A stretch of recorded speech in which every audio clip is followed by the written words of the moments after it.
des problèmes les plus importants auxquels le Gabon doit faire face, et ce depuis toujours, c'est son incapacité à atteindre l'autonomie alimentaire. Malgré un climat avantageux, notamment une forte pluviométrie et un sol extrêmement fertile, le Gabon ne parvient pas à nourrir sa population. Alors, la première problématique, les importations.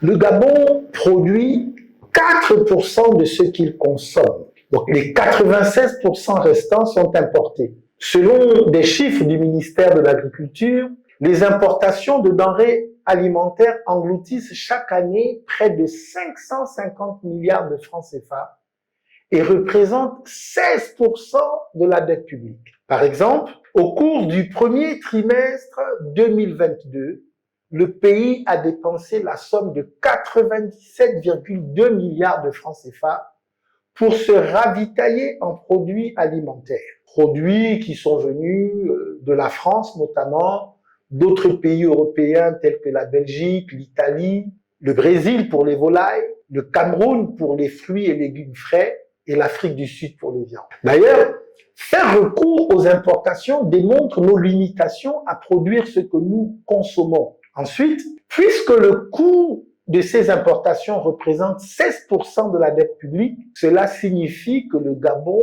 emprunte de l'argent pour pouvoir se ravitailler, pour répondre à ses besoins alimentaires. Vous comprenez que le Gabon vit donc au-dessus de ses moyens. Partant de cela, il est clair que la balance commerciale gabonaise de produits agricoles et agroalimentaires est donc structurellement déficitaire.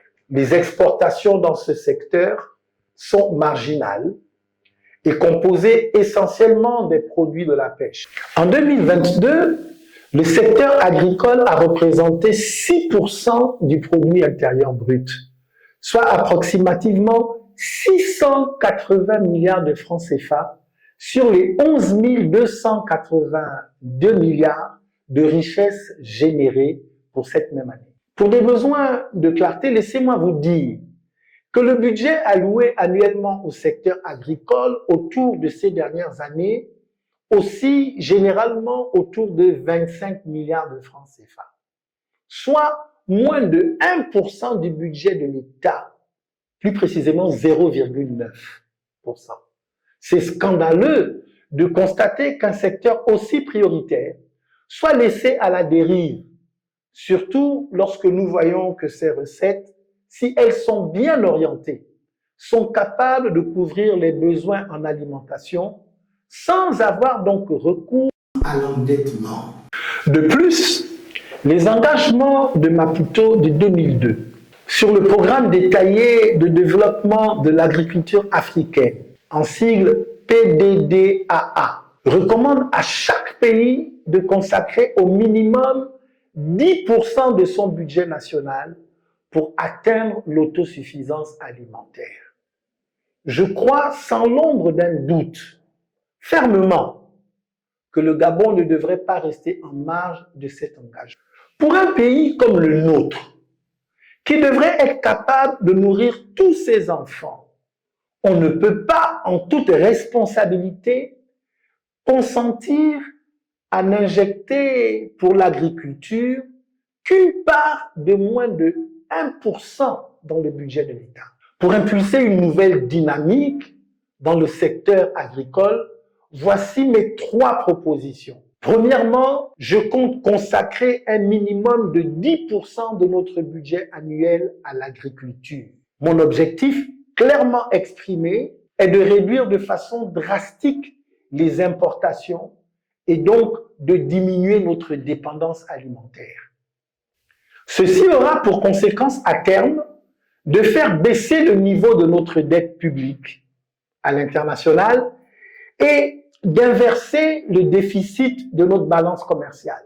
Ma politique agricole sera basée sur la formation de masse aux techniques agricoles en vue d'obtenir une main-d'œuvre qualifiée dans les différentes chaînes de production. Par ailleurs, nous allons investir sur l'industrialisation de l'agriculture en implémentant des techniques agricoles modernes.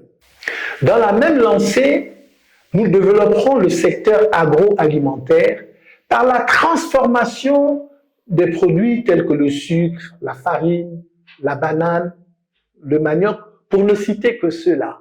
Et nous renforcerons les capacités dans les zones de production par une dotation d'outils de travail performants, par l'amélioration du réseau routier, par un meilleur service énergétique, l'accroissement d'unités de transformation agricole. Comment est-ce que tout ceci sera financé?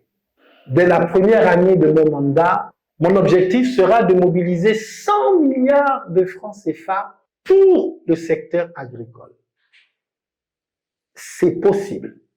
Car selon l'étude d'appui aux acteurs de développement rural en Afrique de l'Ouest et du Centre, pour l'essor de l'agriculture, le Gabon a besoin d'un montant d'un peu plus de 100 milliards de francs CFA d'investissement. Donc, pour le financement de ce secteur, nous allons faire recours d'une part à des fonds étatiques et d'autre part à des prêts à des taux concessionnels. Je vais le dire de façon claire et sans embâge, mon ambition est d'atteindre l'autosuffisance alimentaire en 2030. Je suis Mike Joktan, je suis candidat à l'élection présidentielle de 2023 au Gabon. J'ai dit.